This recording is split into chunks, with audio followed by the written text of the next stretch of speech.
Ketegangan geopolitik di Timur Tengah kembali meningkat. Konflik yang melibatkan Iran menimbulkan kekhawatiran terhadap stabilitas pasokan energi global, terutama minyak dan gas yang selama ini banyak melintasi kawasan tersebut. Situasi ini berdampak langsung pada pasar energi dunia.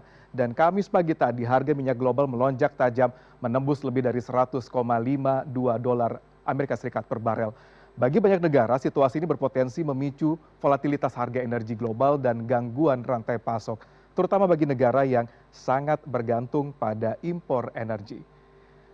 Dan saat ini kita akan membahas bagaimana sebenarnya korelasi antara geopolitik Timur Tengah dengan pasokan energi dunia dan bagaimana Indonesia menyikapinya. Dan sebagai negara kepulauan, Indonesia memiliki tantangan distribusi energi yang tidak hanya soal pasokan, tapi juga bagaimana energi dapat menjangkau seluruh wilayah Nusantara secara tepat waktu. Apalagi pada momentum nasional seperti Ramadan dan juga Idul Fitri, ketika mobilitas masyarakat dan aktivitas ekonomi semakin meningkat. Karena itu kesiapan sistem distribusi energi bagi seluruh wilayah di Indonesia menjadi sangat krusial. Kita lihat sama-sama seperti apa distribusi minyak kita di dalam negeri. Kita sama-sama di mana kalau berdasarkan data dari Pertamina dibagi dengan beberapa peta pemasaran ataupun distribusi energi yang ada di Indonesia dibagi dalam beberapa bagian. Yang pertama kita lihat ada pemasaran dari bagian Sumatera bagian utara, kemudian ada juga Sumatera bagian selatan, kemudian di Pulau Jawa juga dibagi menjadi wilayah pemasaran Jawa Barat, wilayah pemasaran di Jawa Tengah, kemudian juga dari wilayah Kalimantan, wilayah pemasaran di wilayah Sulawesi dan juga wilayah pemasaran di wilayah Maluku dan Papua. Di mana kita sama-sama Pertamina memiliki 6 kilang yang tersebar di beberapa pulau-pulau terbesar di Indonesia. Yang pertama ada kilang Dumai, ini ada di wilayah Riau, dan kemudian juga ada kilang Pelaju di wilayah Palembang, Sumatera Selatan, kemudian juga ada kilang Balongan di wilayah Jawa Barat dan kilang Cilacap di wilayah Jawa Tengah, kemudian ada kilang Balikpapan di wilayah Pulau Kalimantan, dan juga ada kilang yang terakhir berada di ujung timur Indonesia, berada di Papua Barat, yaitu kilang Kasim. Ini adalah rantai distribusi pasokan energi kita yang memang dikelola oleh Pertamina. Kita sama-sama bagaimana alur distribusi energinya hampir melingkupi seluruh wilayah yang ada di Indonesia. Dan baik dari wilayah perairan ataupun laut, maupun juga melalui jalur udara. Dan untuk memastikan ketersediaan energi tetap terjaga, PT Pertamina Patraniaga juga menyediakan armada distribusi yang saya sampaikan sebelumnya. Ada energi laut dalam jumlah besar selama periode Satgas Ramadan dan Idul Fitri 2026. Kita lihat sama-sama bagaimana sebenarnya arahnya. Dan ini adalah bagaimana Pertamina memastikan bahwa distribusi selama bulan Ramadan dan Idul Fitri 2026 ini benar-benar terjaga alurnya, di mana sebanyak 345 armada kapal siaga mendistribusikan energi untuk seluruh wilayah di Indonesia, baik dari Indonesia Barat hingga ke wilayah Indonesia bagian timur. Dari total armada tersebut, 266 kapal ini melayani BBM dan juga aftur, di mana 27 kapal ini mengangkut crude oil atau minyak mentah, dan juga ada 45 unit yang mendistribusikan LPG, serta ada 7 unit yang mendukung atau pengangkutan terkait dengan petrochemical dan floating storage.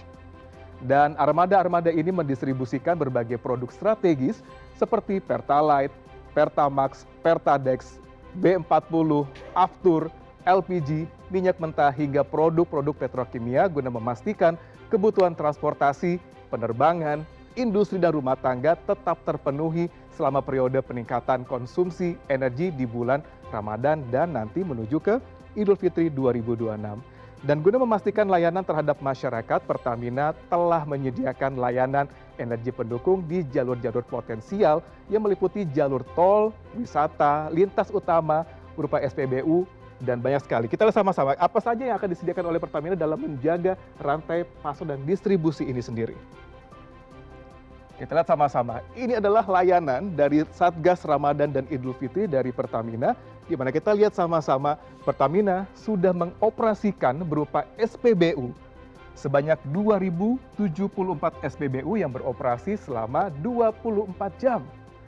Kemudian ada 6.300 agen LPG yang juga beroperasi selama 24 jam di 64 lokasi dengan 96 unit layanan modular.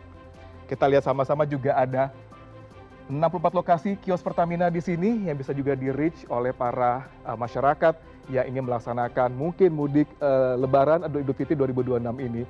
Dan juga ada juga 41 serambi My Pertamina yang menyediakan banyak sekali fasilitas-fasilitas terkait dengan apa saja yang bisa diberikan Pertamina untuk masyarakat Indonesia. Dan terakhir, Pertamina juga menyiapkan 200 mobil tangki standby di tengah kemacetan, dan jadinya ini menjadi tambahan-tambahan yang disiapkan oleh Pertamina dalam mendukung di mana konsumsi energi itu menjadi cukup tinggi.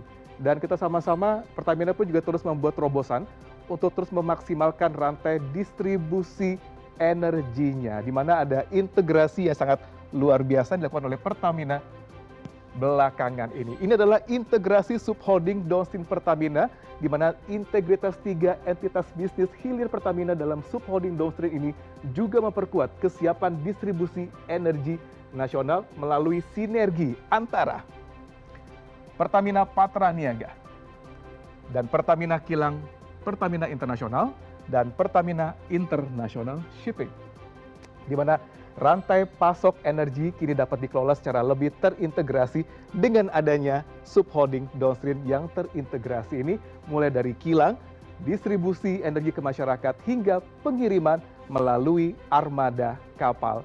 Dan dengan sistem yang semakin terkoordinasi ini, layanan Satgas Ramadan dan Idul Fitri menjadi lebih optimal. Dan di mana Direktur Utama PT Pertamina Patra Niaga, Mars Ega Logowo, menjelaskan bahwa selama Ramadan dan Idul Fitri, upaya untuk menyediakan energi melalui laut adalah bagian dari strategi penguatan distribusi energi pada momentum nasional Ramadan dan Idul Fitri. Lalu bagaimana Pertamina menjaga energi dalam negeri? Kita lihat sama-sama. Kita lihat bagaimana Pertamina menjaga energi dalam negeri. Karena di tengah dinamika geopolitik global yang dapat mempengaruhi pasar energi dunia, kesiapan distribusi energi domestik menjadi kunci dalam menjaga stabilitas nasional. Dengan armada yang siaga, sistem distribusi yang terintegrasi, serta koordinasi dengan berbagai pemangku kepentingan, Pertamina memastikan aliran energi negeri tetap aman. Kita lihat sama-sama dari mulai shipping, di mana terjadinya ekspor impor di sini, kemudian di mana bahan bakar juga ataupun energi kemudian disampaikan ke kilang-kilang, di mana akan ada BBM, LPG ataupun juga petrokimia. Kemudian dari sini tiap energi-energi yang dikumpulkan juga akan dialokasikan ke TBBM atau tangki BBM dan juga LPG yang nantinya akan didistribusikan oleh para truk-truk pengangkut BBM ke sejumlah SPBU dan juga agen LPG di seluruh Indonesia. Dan dengan adanya rantai seperti ini, masyarakat pun dapat menjalani Ramadan dan Idul Fitri dengan tenang serta aktivitas ekonomi tetap berjalan.